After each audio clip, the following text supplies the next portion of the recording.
구름같이 허다한 예수의 증인들 있으니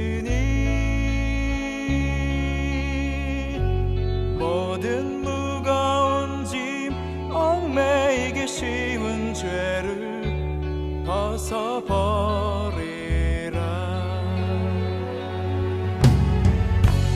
우리 앞에 펼쳐진 삶들을 믿음의 경주니 인내로서 모든 경주들을 힘써 싸워 승리하여라.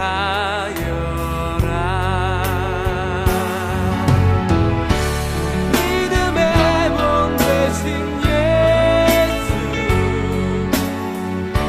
십자가 지신 주님, 어려움 닥칠 때마다 예수를 깊이 생각하자.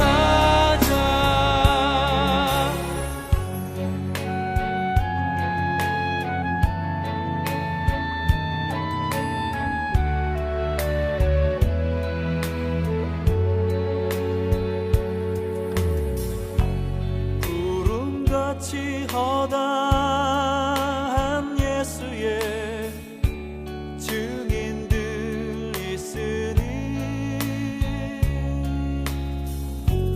모든 무거운 짐 얽매이기 쉬운 죄를 벗어버리라.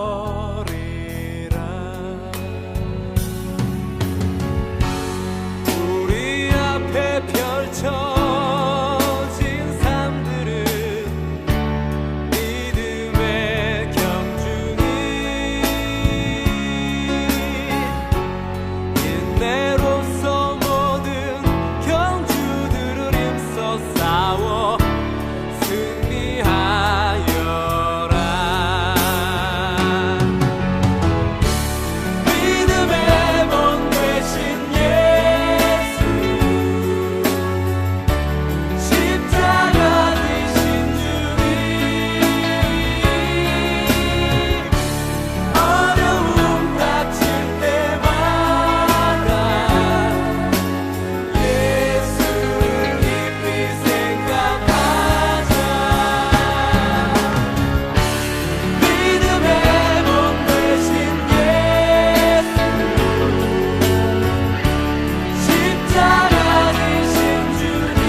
신명기 33장 8절 말씀.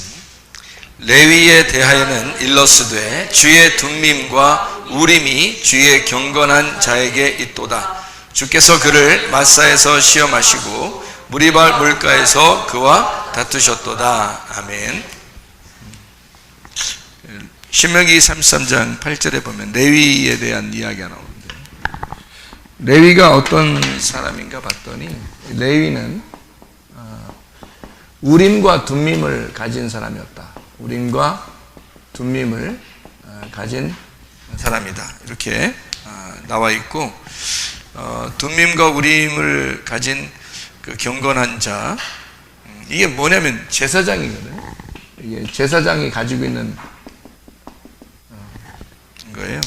그럼 우림과 둠밈이라고 하는 게 뭐를 의미하는 건가 하면, 우림이라고 하는 게 우림이라는 이 단어가 우르라는 단어에서 왔어요.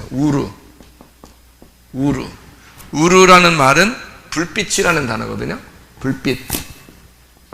불빛이라는 단어예요. 이게 오르에서 온 거예요. 오르라는 말은 여러분이 좀 들어봤죠? 빛난다라는 말입니다. 빛난다, 이렇게 오르라는 말에서 나온 단어거든요. 불 붙인다, 뭐 빛난다, 그런 말이에요. 그러니까 불 붙인다는 말도 있고요. 불 붙인다.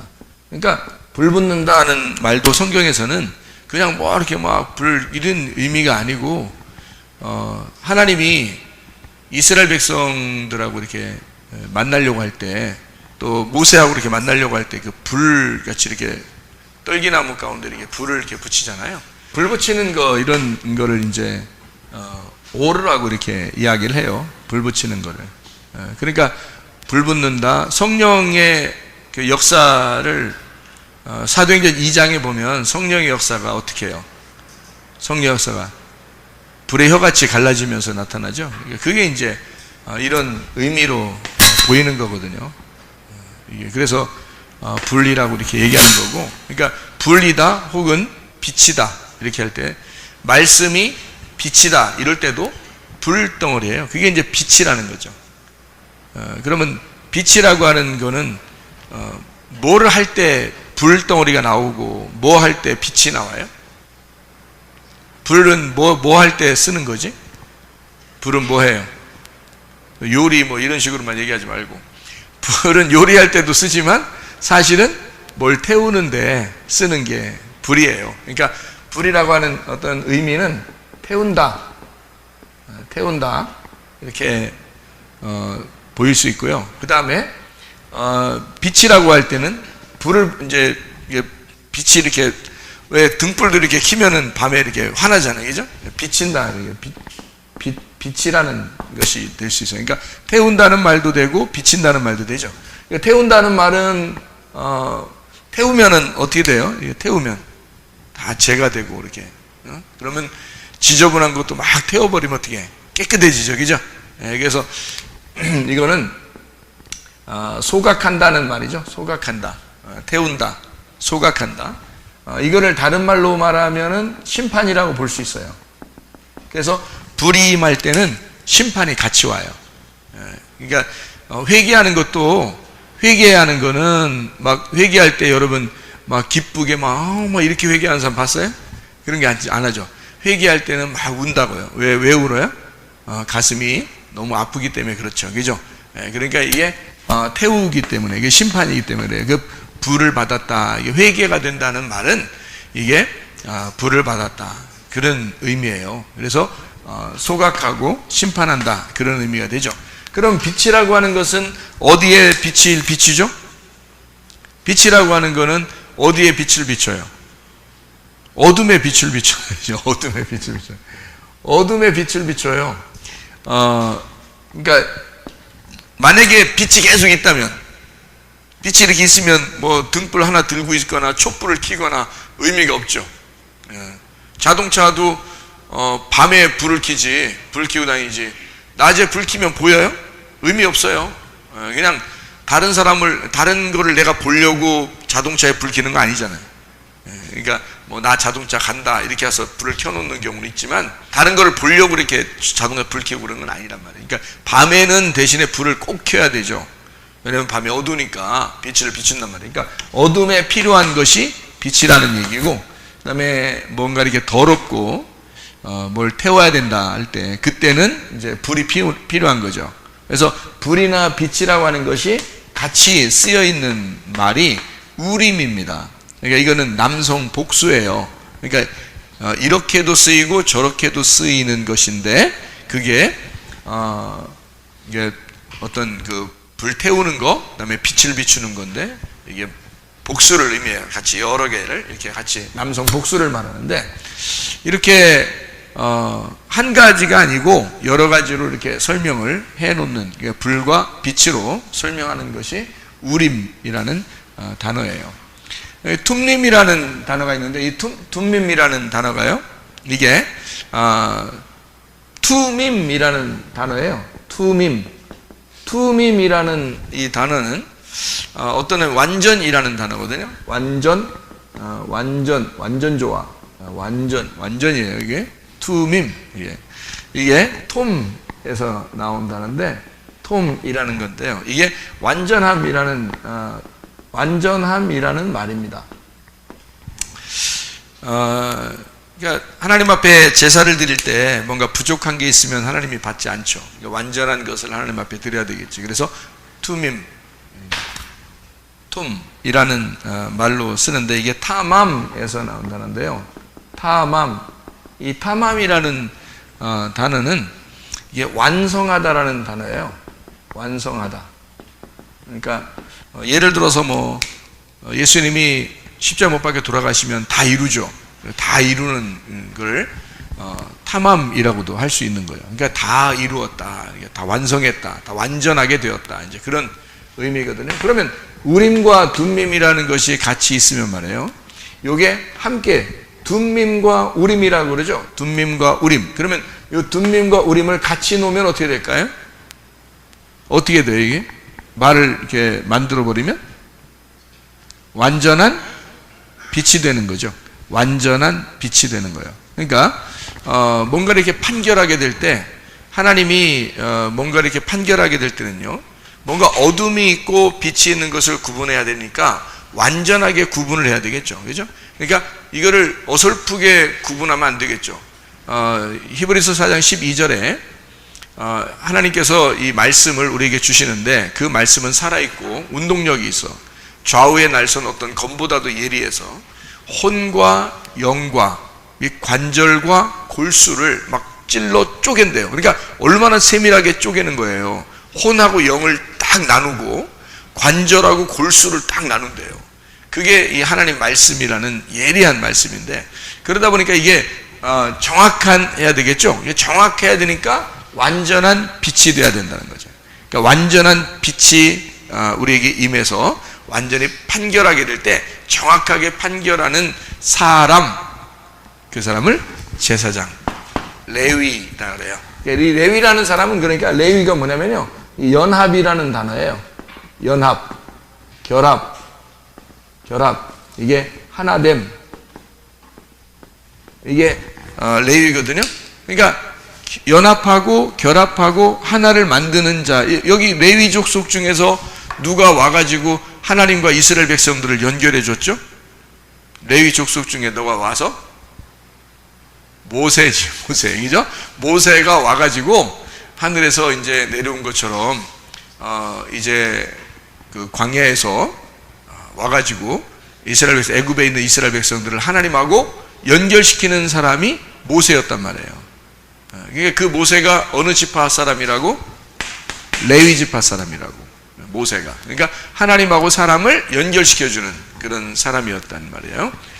그게 이제 레위라는, 그러니까 레위는 우림과 둠밈을 같이 가지고 있는 사람이다. 여기에 제사장이고, 둠밈과 우림이라고 하는 건 뭐냐? 완전한 빛이다. 완성된 불빛이다. 이렇게 볼 수가 있는 거죠. 이게 두 개가 그러니까 나누어져 있는 거예요? 하나로 되어 있는 거예요? 하나로 되어 있는 거예요. 그러니까 이게 나누어져 있다고 보는 거는 이상한 거죠. 왜냐하면 왜 나누어져 있다 보면 완전함은 완전함, 빛은 빛 이렇게 하면 나눠져 있으면 안 되죠. 그러니까 원래 이게 하나가 돼야 되죠. 그래서 완전한 빛이 돼야 되니까 그 완전한 빛이라고 하는 거는, 그러면 요거를 완전한 빛이다 그러면, 자, 완전한 빛이다 그러면 이걸 뭐라고 볼 수 있나요? 완전한 빛이니까? 완전한 빛이니까 뭐라고 볼 수 있나요? 뭐 여러분이 말하는 게 다 답인데 뭐라고 볼 수 있냐면 이걸 진리라고 볼 수가 있죠.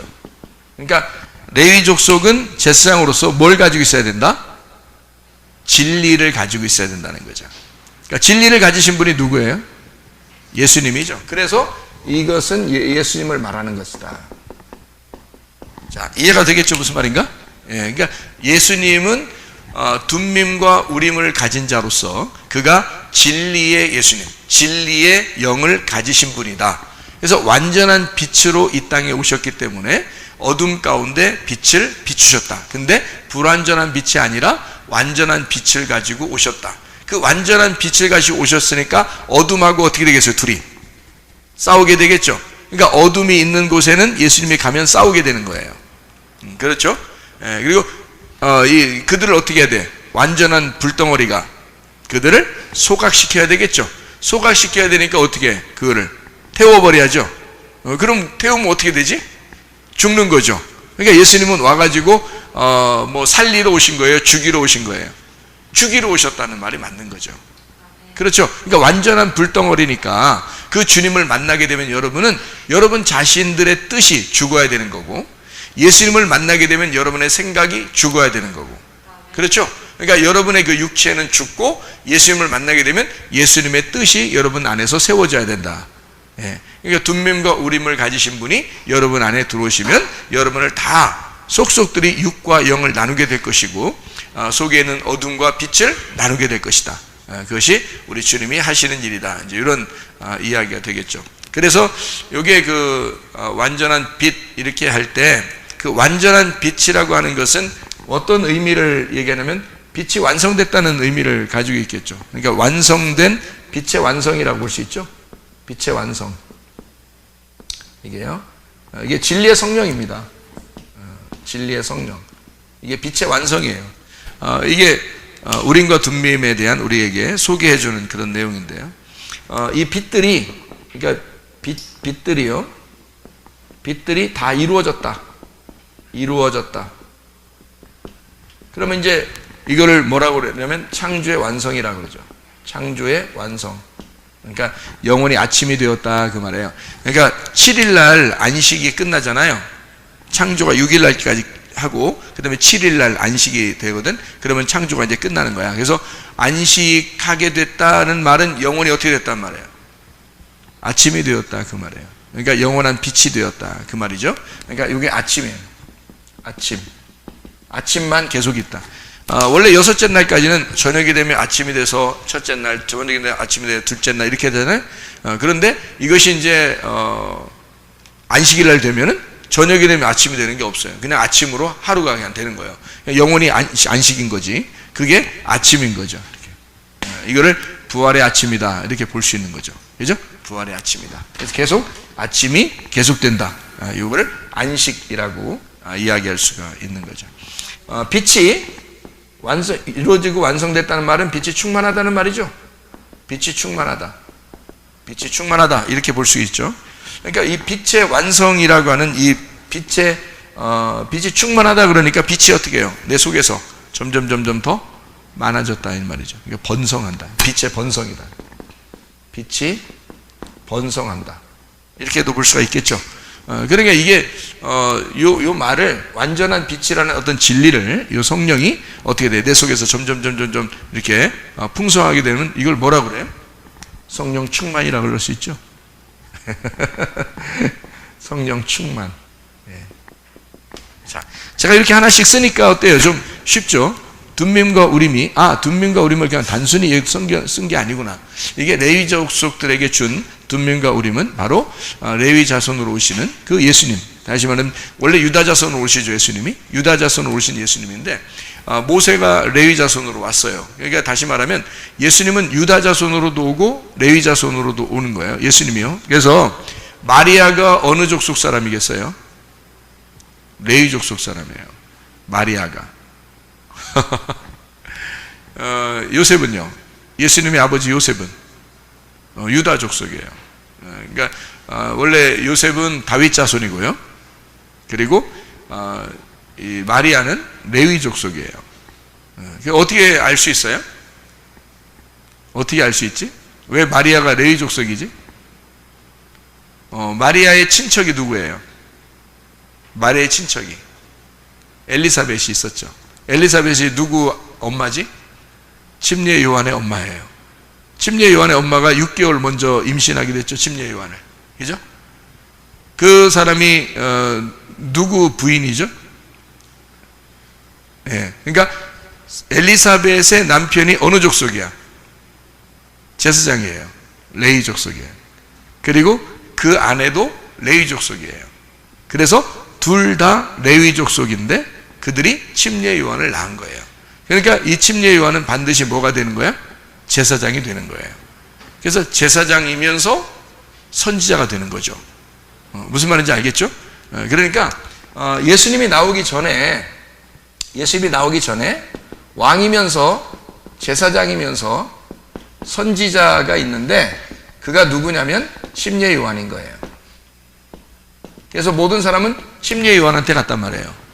그런데 이 심예 요한이 어떻게 돼? 예수님이 딱 나오시면 자기는 어떻게 돼?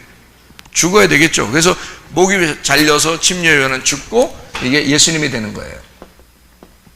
왕이면서 제사장이면서 선지자의 일을 예수님이 다 이어받는 거예요. 예수님은 어느 족속 사람이라고요? 이 예수님은 유다 족속하고 레위 족속의 예수님이다. 특별히 마리아의 뱃속에서 나왔죠. 아빠하고는 상관없죠. 그러니까 레위 족속에 가까운 거죠. 그러니까 레위 족속이 우림과 둠밈을 가진 제사장으로 영원히 완전한 빛을 가진 진리의 제사장으로 우리에게 오신다. 그런 말입니다. 이게 이제 누구를 말하는 거라고? 예수님을 말하는 거라고. 그러면 그 우림과 둠밈을 완전한 빛이라고 하니까 이것이 뭐라고? 진리라고요. 이 진리라고 하는 것이 빛의 완성이고 빛의 충만함, 번성함이니까 이걸 성령의 충만함이라고 그런다. 그러면 요 자체를 완전한 빛이라고 하는 이 빛이라고 하는 요걸 있잖아요. 빛이라고 하는 요거를 뭐라고 표현할 수 있는 건가요? 그럼 여기서는 뭐라고 표현할 수 있나요? 여기서 지금 뭐라 하겠어요? 완전한 빛, 빛의 충만함, 요걸 성령 충만을 했으니까 뭐라고 해서 빛을 뭐라고 표현해도 되는 거예요? 빛을 뭐라고 해도 돼? 성령이라고 해도 되겠죠? 네. 어려워? 어렵지 않죠? 어려운 표정들을 지면 안 돼. 어려운 표정들을 지면 목사님이 내가 말하는 게 좀 어렵나? 이런 생각이 들 거 아니에요. 여러분이 좀 쉬운 표정을 줘야 그래도 목사님이 쉽게 하는구나. 쉽게 얘기하는 건데 목사님이 일부러 어렵게 얘기하는 것처럼 그렇게 표정들을 지면 어떻게 해? 목사님 쉽게 얘기하는 건데, 그죠?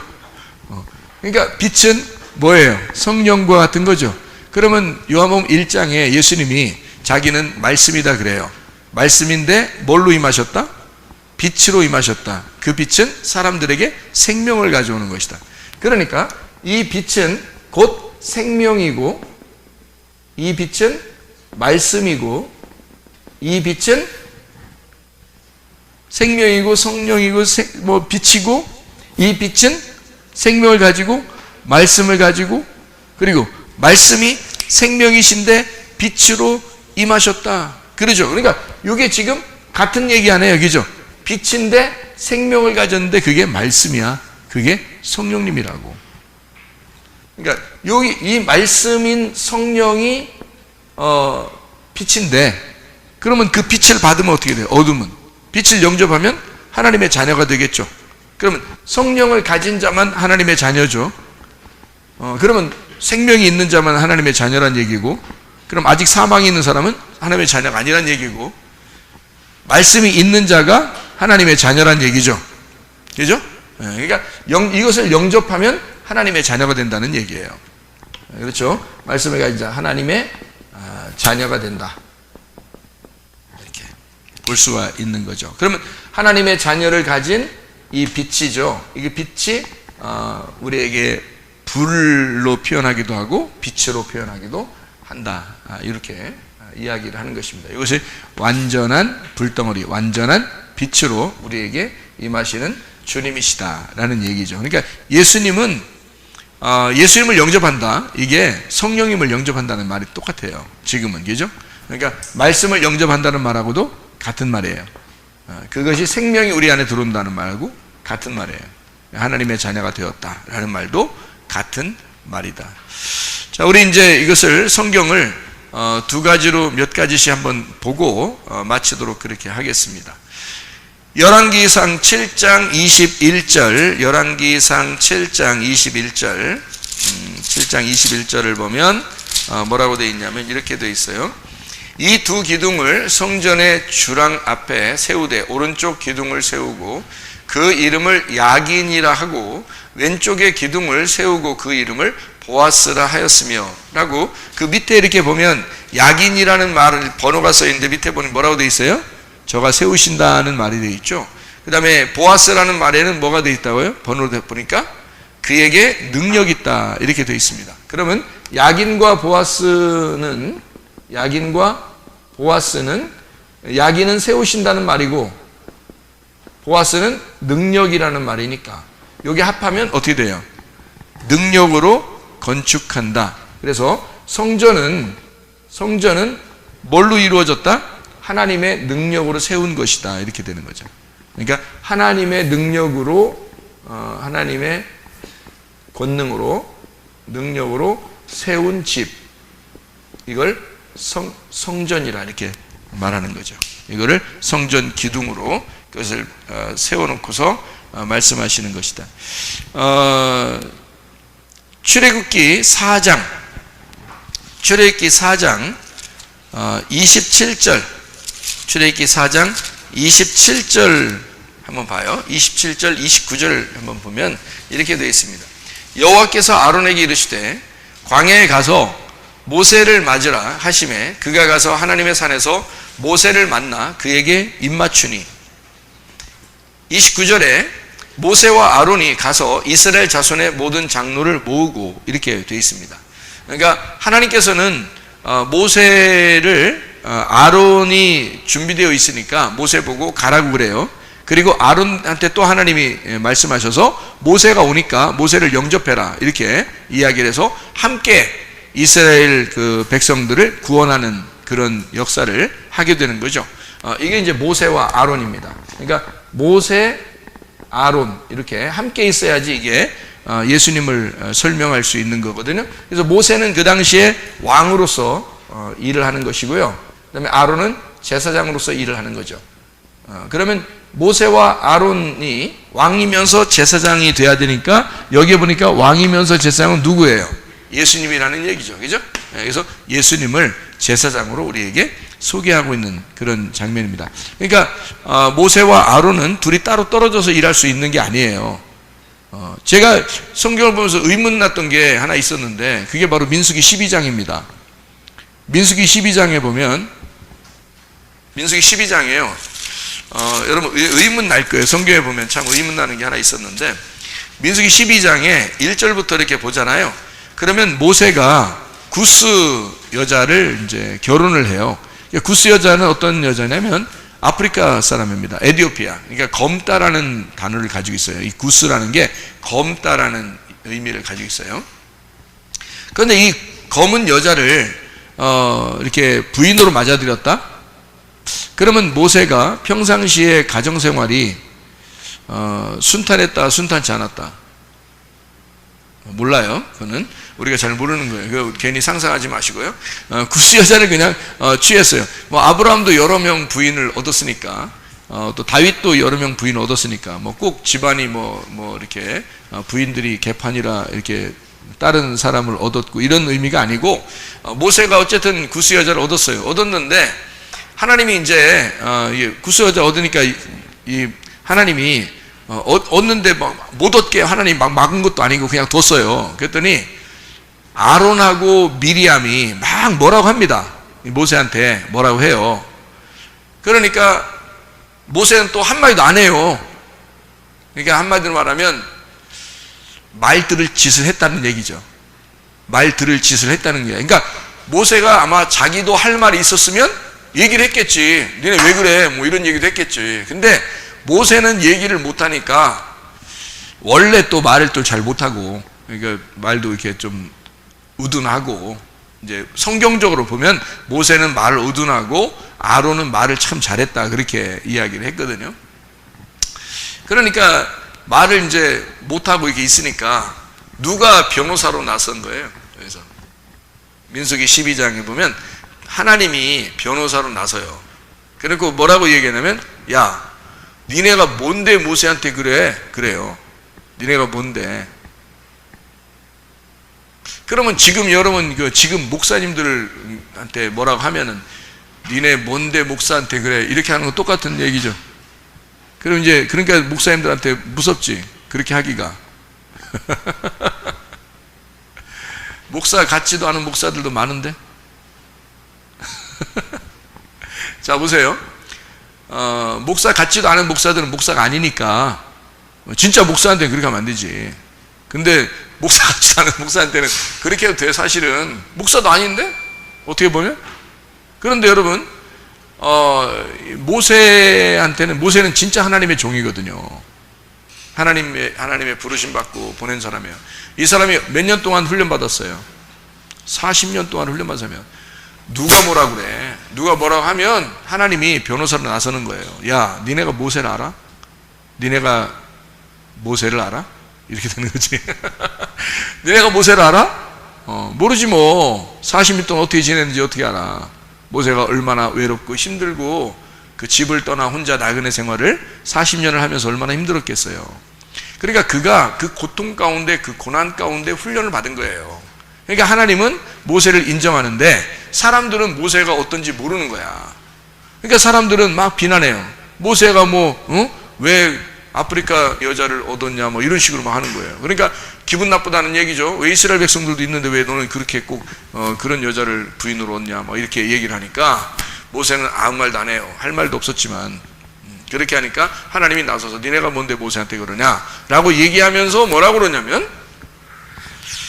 아론은 비켜라 그러고 미리암한테 너 문둥병 걸린다 그랬어요. 문둥병 걸렸습니다. 그 자리에서. 그러니까 미리암은 문둥병 걸리고 여자니까 아론은 비켜. 그래서 아론은 열외. 이게 진짜 웃기잖아요, 말이. 그죠? 아론은 열외. 둘이 똑같이 잘못했는데 아론은 열외, 미리암은 문둥병. 이게 말이 돼야 안 돼요? 말이 안 되죠. 근데 성경은 그렇게 되어 있단 말이에요. 여자를 그때 당시에는 항상 무시하는 그 풍습이 있어서 그랬을까? 그렇지 않죠. 그런 게 아니라 아론이라는 사람은 누구하고 똑같아요? 모세와 같은 사람이에요. 그러니까 모세와 아론은 같이 나오는 거고 이거 한 짝이에요. 둘이. 이거는 둘이 분리가 된 게 아니고 하나가 된 거예요. 그래서 아론이 뭐라고 하는 건 괜찮은 거야. 근데 미리암은 여기에 짝이 아니잖아. 여기에 짝이 아니기 때문에 미리암은 잘못한 거예요. 둘이 하나면 괜찮은데 다른 사람이 뭐라고 하면 그건 잘못된 거라는 거지. 예를 들어서 남편과 아내가 둘이 결혼했잖아요. 그러면은 부인이 남편한테 좀 뭐라고 할 수도 있고 남편이 부인한테 좀 뭐라고 할 수도 있잖아. 그런데 다른 여자가 자기 남편한테 뭐라고 하면 돼, 안 돼? 안 된대. 저기서 안 된대. 안 된대. 저쪽에서도 자기 남편한테 다른 여자가 뭐라고 하면 안 된대. 그러니까 모세와 아론은 지금 어떤 관계냐면 하나의 부부와 같은 거예요. 하나가 된 존재고 왕과 제사장으로서 하나가 된 예수님을 설명하는 건데 미리암이 뭐라고 하는 건 안 된단 말이야. 미리암이 뭐라고 하는 건. 그래서 미리암은 문둥병이 걸리는 거예요. 그리고 아론은 괜찮고 이게요. 이것 때문에 그런 거예요. 그러니까 하나의 짝이기 때문에 그렇습니다. 예수님을 소개할 때 성경에서 이렇게 같이 소개하기 때문에 그런 일들을 하는 거죠. 그래서 모세와 아론을 두 감람나무라고도 해요. 이게 두 감람나무. 모세와 아론을 두 감람나무라고 이렇게 얘기도 하고요. 요한계시록에 나오는 그런 얘기죠. 요한계시록 11장 4절 이렇게 요한계시록 11장 4절. 왜 제가 성경을 여러분 찾으면서 이렇게 보여주냐면 성경이 그렇게 이루어졌기 때문에 그렇습니다. 요한계시록 11장 4절에 보면요. 그들은 이 땅에 주 앞에 서 있는 두 감람나무와 두 촛대니 이렇게 돼 있거든요. 그러니까 둘씩 돼 있는데 둘씩이라기보다도 두 감람나무, 두 등잔대 이렇게 돼 있는데 두 감람나무가 두 개가 아니고 하나니까 기름 부음 받은 걸 감람나무라고 그러거든요. 그러니까 둘인데 기름 부음 받았어요. 그러니까 모세도 기름 부음 받고 아론도 기름 부음 받았죠. 그래서 기름 부음 받은 자 둘, 이것을 모세와 아론. 그러니까 모세와 아론이 뭐 하는 사람이에요? 왕하고 제사장이죠. 이렇게 이게 누구를 말하는 거예요? 예수님을 말하는 거란 말이에요. 그렇죠? 그러니까 이 두 개를 말하는 게 아니라 이걸 하나로 말하는 두 감람나무가 둘이라고 하는 건 일부러 증인을 말하려고 하는 거거든요. 증인은 둘이래. 그래서 아브라함도 하나님의 증인이기 때문에 소돔과 고모라 멸망시키려 할 때 아브라함도 하나님이 이제 직접 나타나서 아브라함한테 나 소돔과 고모라 멸망시킬 거야 이렇게 하면은 아브라함한테 안 알려주고 멸망시킬 수도 있어요. 근데 그러면 하나님 혼자 멸망시키는 거잖아. 근데 사람한테도 알려줘서 누군가는 증인이 되는 거죠. 그래서 그 증인으로서 증인은 하나님의 사람으로 증인이 누군가 있고 하나님이 자기 심판도 하고 이제 그러는 거예요. 그래서 그 증인을 하나 세우는데 아브라함을 그때 당시엔 세운 거지. 그래 놓고 자기는 가서 멸망시켜요. 그 소돔과 고모라 멸망시키러 갈 때 몇 명 천사가 가서 멸망시켰죠? 2명. 그러니까 왜 둘씩 그렇게 돼? 그게 증인이니까 그런 거예요. 누가복음의 그 10장에 보면 70제자를 파송합니다. 70제자를 파송할 때 몇 명씩 보내죠? 그렇죠. 그냥 지금 시간은 자꾸 둘이라고 하면 딱 맞아요. 그러니까 둘씩 이렇게 보낸단 말이에요. 왜 둘씩 보낸다고요? 증인이니까. 사도행전 1장 8절에 보면 예루살렘과 온 유대와 사마리아 땅까지로 너희가 내 증인이 될 것이다. 증인, 그죠? 증인 항상 이렇게 승리하면서 나가는 거예요. 그래서 승리하면서 사진도 찍고 이렇게 승리하면서 나가는 거예요. 이렇게 증인은 어떤 사람이 어떻게 될 때 성령이 너에게 임하시면 너희가 권능을 받고 이렇게 예루살렘과 온 유대와 사마리아 땅까지로 너희가 내 증인 된다 할 때 그 증인은 한 사람이 아니라 둘이 돼야 돼요. 그러면 내가 이제 어디 전도를 갈 때는 나만 전도를 가는 게 아니라 누가 같이 있어야 돼? 예수님이 나랑 같이 있어야 돼. 그래서 둘이 같이 증인이 되는 거죠. 그러니까 예수님이 능력을 안 줬는데도 막 전도 나갔어. 그러면 전도 하나만 와요. 그거는 증인이 아니잖아요. 그러니까 예수님이 보낸 증인이 되려면 예수님과 그 사람이 같이 있어야지. 그래야 증인이 되는 거죠. 그죠? 예, 그래서 둘씩 꼭 이렇게 필요한 거예요. 자, 요게 이제 예수님이고 두 등잔 때는 둘이니까 증인이죠. 둘이니까 증인이고 등잔 때는 뭐예요? 촛대니까 이게 요한계시록 1장에 보니까 그걸 뭐라고 돼 있어요? 교회라고 돼 있죠. 그러니까 두 개의 교회인데 두 개의 교회가 아니라 증인의 교회라 이 말이야. 그러니까 요 두 개를 합쳐보면 어떻게 돼? 예수님과 교회가 이 마지막 시대의 두 증인이란 말이에요. 이해가 되겠어요? 그러니까 예수님과 교회가 지금 이 마지막 시대에 두 감람나무와 두 촛대를 말하는 두 증인이라 이거지. 그게 나오는 거죠.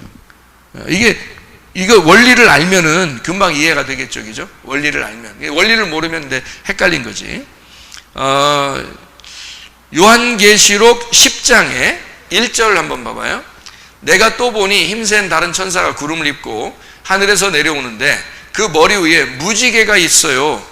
그 얼굴은 해 같고 그 발은 불기둥 같다네요. 그럼 여기서 한번 찾아봐봐요. 뭐뭐 나오나? 다 봐봐요. 뭐뭐 나와요? 10장 1절에 뭐뭐 나와요? 계시록 10장 1절에는 뭐뭐 나와요? 구름이 나오죠 먼저. 네. 구름이 나오고 그 다음에 뭐가 나와요? 무지개가 나오고요. 무지개가 나오고 또 이제 해같이 빛나는 그런 게 나오니까 그 다음에 불기둥이 나오죠. 그러면 이제 딱 봐봐요. 뭐와 뭐가 딱 똑같이 나오나? 자, 우리 성경을 한번 찾아보죠. 창세기 9장 13절. 창세기 9장 13절. 창세기 9장 13절 봐봐요. 9장 13절. 뭐라고 돼 있어요? 내가 내 무지개를 구름 속에 두었나니 이것이 나와 세상 사이의 언약의 증거다. 이렇게 돼 있죠. 그러면 무지개는 뭐와 뭐가 있을 때 생기는 거죠? 구름하고 빛이 있을 때 생기는 게 무지개거든요. 그러니까 그 빛을 아까 뭐라고 그랬다고? 빛을 불이라고도 했죠. 그러니까 빛을 불이라고 했잖아. 이걸 개념을 모르면 여러분은 불은 불이고 빛은 빛이라고 생각해요, 여러분이. 그래서 제가 이거를 설명을 해주느라고 우림을 갖다가 오르에서 나왔다라고 해서 이걸 설명해 준 거야. 그러니까 불을 여러분은 빛이라고 보지 않고 나누어서 자꾸 본다고. 불덩어리하고 빛하고는. 근데 사실 성경적인 말로 봐서는 불하고 빛은 같은 거라는 거지. 무슨 말인지 알겠어요? 불하고 빛은 같은 것이다. 이렇게 볼 수 있는 거지. 그러니까 불로 표현할 때는 태운다는 얘기고 빛으로 얘기할 때는 비추어 준다는 걸 얘기하는 거예요. 환하게 해준다는 것을 얘기하기 위해서 그런 거죠. 예수님이 그 침례를 받으시는 그 예수님이요. 예수님은 뭘로 침례를 주신다고 그래요? 너희들에게 뭘로 침례를 준다? 불과 성령으로 침례를 준다 그러잖아요.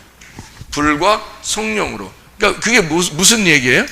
불이 곧 성령이고 성령이 곧 불이다. 그걸로 침례를 준다는 얘기예요. 그러니까 예수님은 뭘로 침례를 준다? 물로 침례를 주시는 분이 아니라 불로 침례를 주시는 분, 성령으로 침례를 주시는 분이라는 거죠. 그러면 성령과 불은 무슨 역할을 하는 거야? 성령과 불은 무슨 역할을 해? 불은 태우는 역할, 성령은 비추어 주는 역할. 그죠? 그래서 그걸 예수님은 어떤 분이시냐면 물로 침례를 주는 게 아니라 불과 성령으로 침례를 주셔서 불로서 너희를 껍질을 다 까버리고 그리고 태워버리고 그리고 성령으로 너희를 비추어줘서 완전한 빛이 너희 안에 거하시게 만든다. 이게 이제 성령의 침례를 우리에게 주신다는 그런 얘기거든요. 예수님이 그렇게 주신다 하는 얘기예요. 그러니까 이런 내용들을 우리가 이제 보면 이해가 되겠죠. 그래서 구름 속에 무지개를 두었다. 그러니까 구름과 불 이렇게 설명해 주는, 구름과 빛 이렇게 설명해 주는 얘기죠. 그러니까 요거를 같이 말하면은 우림과 둠밈이죠. 둠밈과 우림이란 말이에요. 그래서 우림과 둠밈을 같이 이렇게 표현하는 거죠. 완전한 어떤 빛, 완전한 불빛 이렇게 표현하는 그게 무지개란 말이에요. 그러니까 그 무지개는 영원히 옛날부터 지금까지 계속 있어 왔으면서 그 무지개는 변함이 없잖아요. 그 구름과 빛이 같이 있으면 계속 무지개가 있는 거란 말이야. 그럼 그게 변함이 없어요. 그 변함이 없으니까 그걸 뭐라 그래? 언약이라 그렇게 말한다. 무지개 언약이라 그렇게 말해요. 변함이 있으면은 언약을 하면 안 되죠. 여러분 결혼할 때 결혼 서약하죠.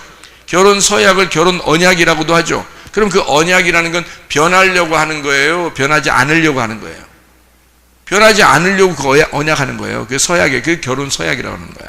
그 서약을 하면 일단 변하지 않는 거를 전제로 하는 거예요. 그게 서약이라고요. 그러니까 성경에서 말하는 서약, 맹세, 언약 이 말은 하나님 쪽에서 변하지 않겠다고 하는 거예요. 그래서 그걸 무지개로 둔 거야. 소금도 마찬가지고요.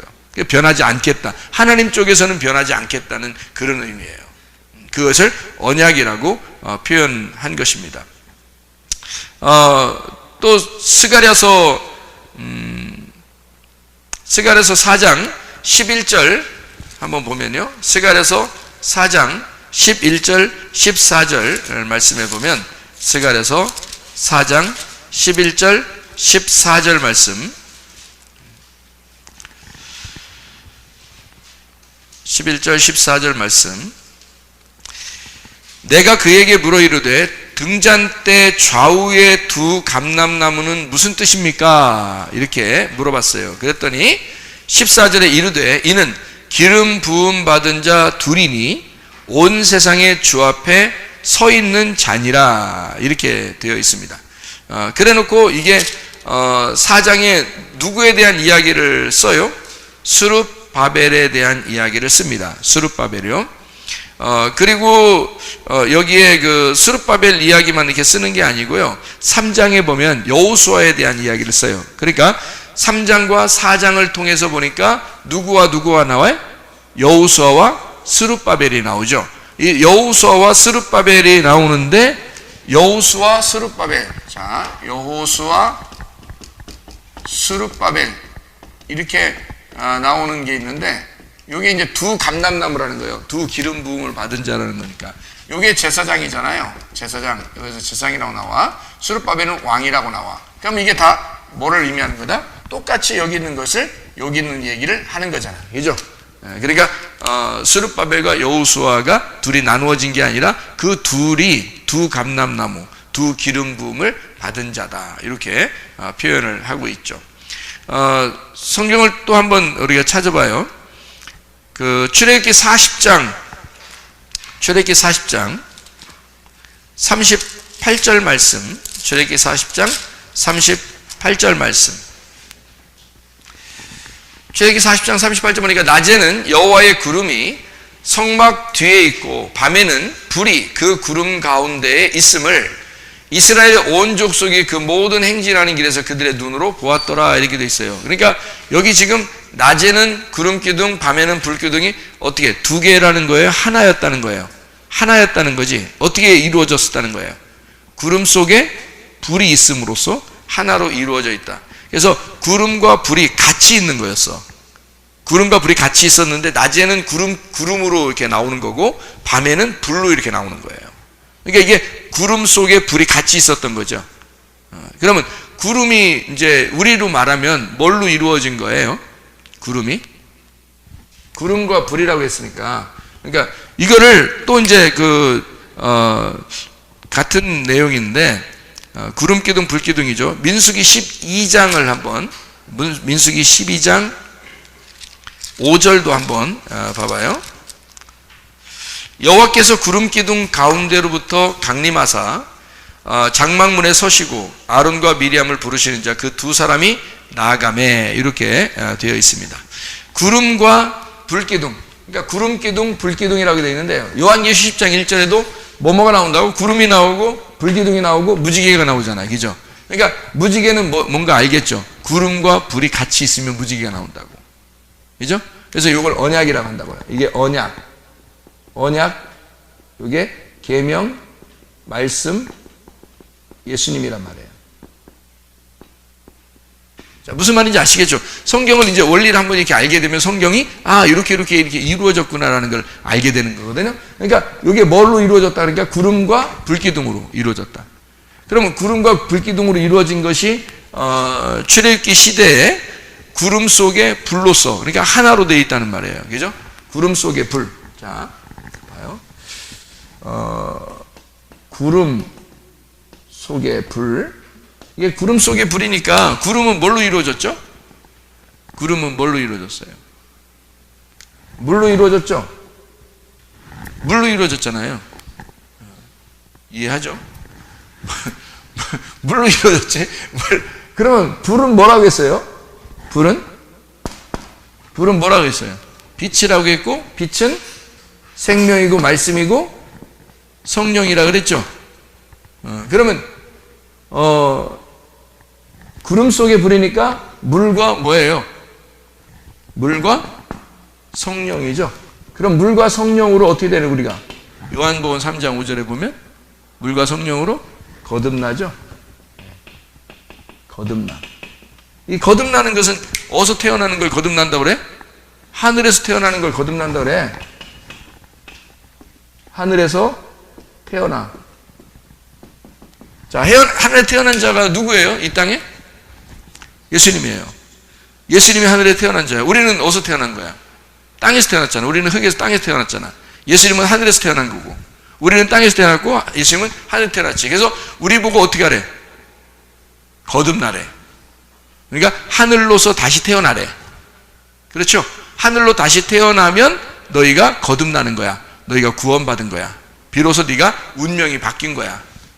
우리가 땅에서 태어나면 성격들이 말이에요, 다 땅에서 유전적으로 다 내려옵니다.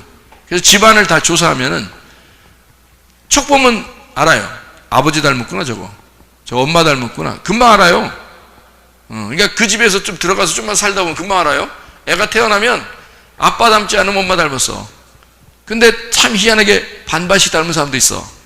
요거는 아빠 닮은데 요건 엄마 닮았어. 뭐 이런 사람도 있어요. 그러니까 참 희한하죠. 그게 어떻게 그렇게 유전적으로 내려오나 몰라. 그게 아름다운 일이에요? 안 아름다운 일이에요? 아름다운 일이에요. 왜 아름다운 일일까? 엄마 아빠를 닮아서 내려오는 게 왜 아름다운 일일까? 응? 그렇게 안 닮으면 말이에요, 문제가 생겨요. 왜 문제가 생기냐면, 하나님 아버지가 우리를 다시 태어나게 했을 때, 거듭났을 때 우리는 반드시 누굴 닮게 돼 있어? 하나님 아버지를 닮게 돼 있는데, 만약에 이 땅에서 여러분이 태어났는데 유전적으로 엄마 아빠를 안 닮으면 우리가 다시 태어나서 거듭나서 하늘로 태어났는데도 하나님 아버지를 안 닮을 수가 있어. 그럼 문제가 돼야 안 돼?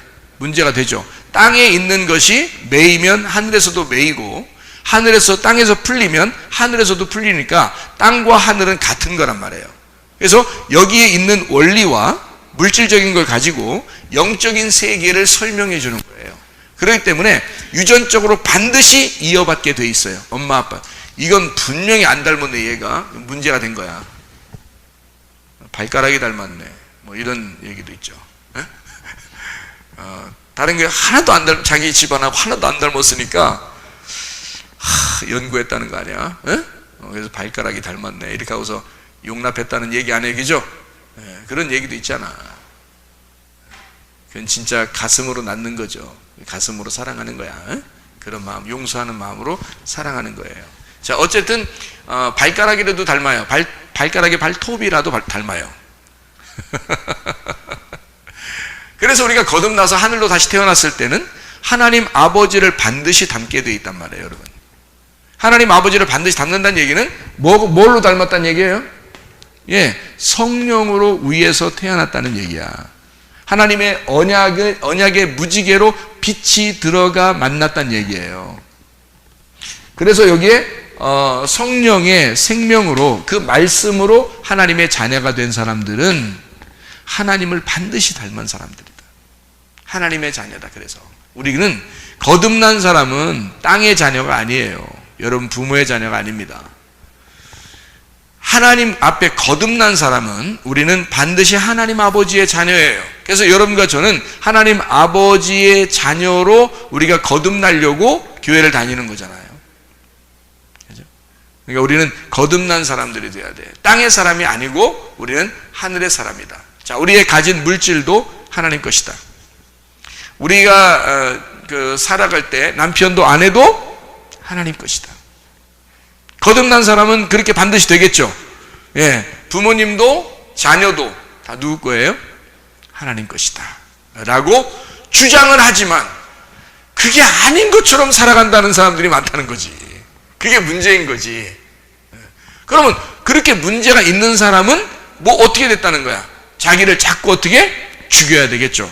자기를 자꾸 죽임으로써 땅의 삶을, 땅의 운명을 끊고 하늘의 운명으로 갈아타야 된다는 거죠. 그거를 거듭났다고 그래요. 그래서 땅에서 난 자는 땅에서, 하늘에서 난 자는 하늘로서 난 자다. 이렇게 요한복음 3장에 예수님이 설명하고 있는 거예요. 땅에 난 건 여전히 땅이다. 요한복음 3장 한번 봐봐요. 요한복음 3장 보면 땅으로 난 건 땅이에요. 육으로 난 건 그래서 육인 거고, 영으로 난 건 반드시 영으로 되어 있습니다. 그러니까 하늘로 난 거는 하늘로 되어 있어요. 거듭난다는 말이죠. 6절에 요한복음 3장 6절 말씀, 육으로 난 것은 육이요, 영으로 난 것은 영이다. 이게 같다는 말은 틀리단 말이에요. 틀리단 말이에요. 그래서 육으로 난 건 땅의 운명이고요, 영으로 난 건 하늘의 운명이란 말이에요. 그러니까 육은 육이고 영은 영이라는 거야. 그러니까 여기서 뭐라고 그래? 7절에 거듭나야 하겠다는 말을 놀랍게 여기지 마라 이렇게 되어 있어요. 바람이 임의로 불매 내가 그 소리는 들어도 어디서 와서 어디로 가는지 알지 못하느니 성령으로 난 사람도 다 그러하다. 자, 여기서는 물이라는 걸 뺐죠. 성령으로 난 사람이라고 한 거죠. 그죠? 여기서는. 그러면 여기 요한복음 3장 5절의 말씀에는 뭐라고 되어 있다고? 뭘로 거듭나야 된다고 했다고? 물과 성령으로 거듭나야 된다고 했다고. 그러면 요한복음 3장 5절에 물과 성령으로 거듭난다는 말을 이렇게 쓴 것은 잘 봐요. 물과 성령이라고. 성령으로 거듭난다. 그러면 이 물이 뭐라고? 육이라고. 성령은 영이라고. 육은 땅에서 있는 거라고요, 영은 하늘로서 온 거라고요. 그러니까 예수님은 지금 거듭나는 것을 어디로부터 거듭나야 된다? 다시 태어나야 된다? 하늘로서 성령으로 다시 태어나야 된다라고 얘기하는 거예요. 여러분 땅의 운명을 그러니까 여러분이 저주하지 말란 말이에요. 땅의 운명을 저주할 필요가 없어요. 우리는 뭘로 태어나면 되니까? 하늘로서 성령으로 태어나면 되니까. 성령으로 다시 거듭나서 태어나면, 그런 거듭남이 되면, 하늘의 운명으로 갈아타면, 하늘의 사람이 돼버리면 이 세상에 있는 건 끝난 거란 말이에요. 그러니까 성경은 그걸 지금 얘기해 주고 있는 거야. 성령의 사람도 어떻게 움직인다? 바람이 임의로 부는 것처럼 자유롭게 된다는 거죠. 자유롭게 된다. 그러면 육으로 태어난 사람은 어떻게 됐다는 말이야? 자유롭지 못하고 어떻게 된다? 자유롭지 못한 걸 반대. 그게 자유롭지 못한 거니까 반대는 뭐예요? 그러니까 자유로운 거에 반대는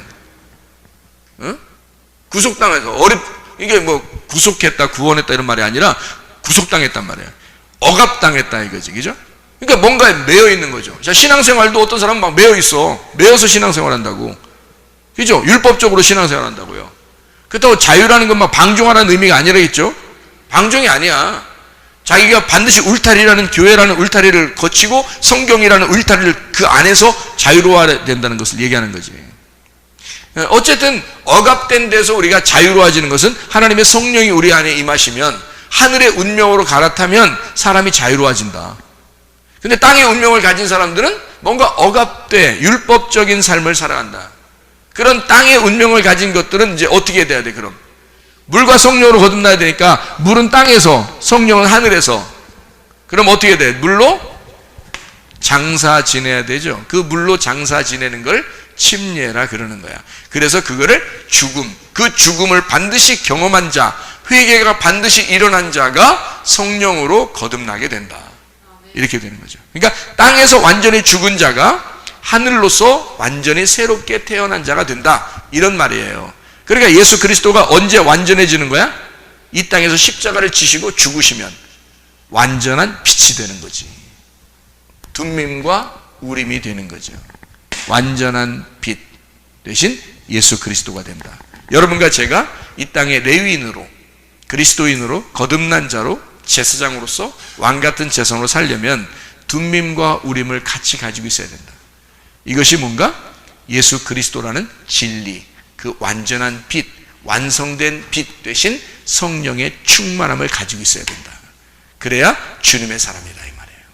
기도하겠습니다. 우리 하나님 아버지, 사랑과 은혜를 감사를 드립니다.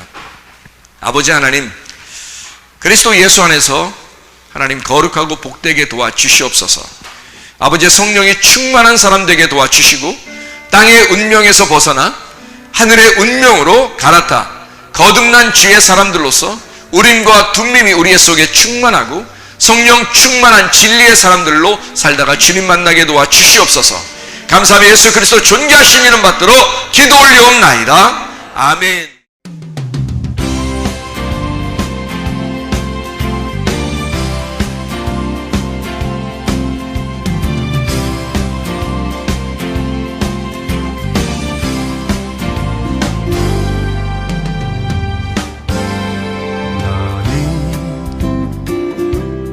너머로 뻗은 나무 가지에 푸른 열매처럼 하나님의 귀한 축복이 삶에 가득히 넘쳐날 거야.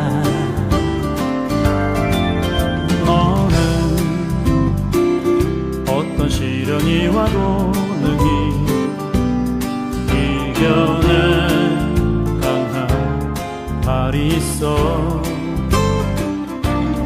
전능하신 하나님께서 너와 언제나 함께 하시니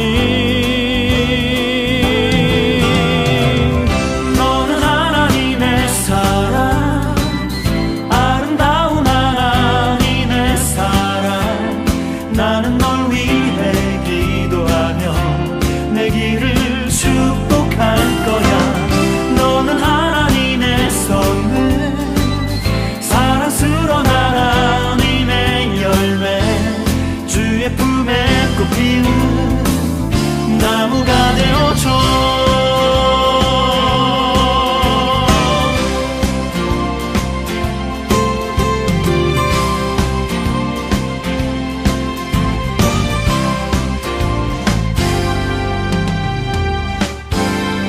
너는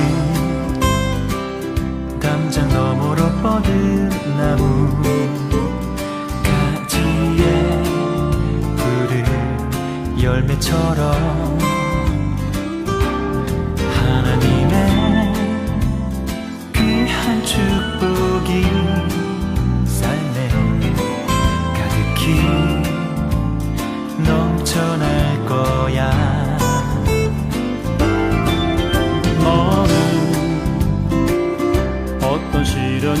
또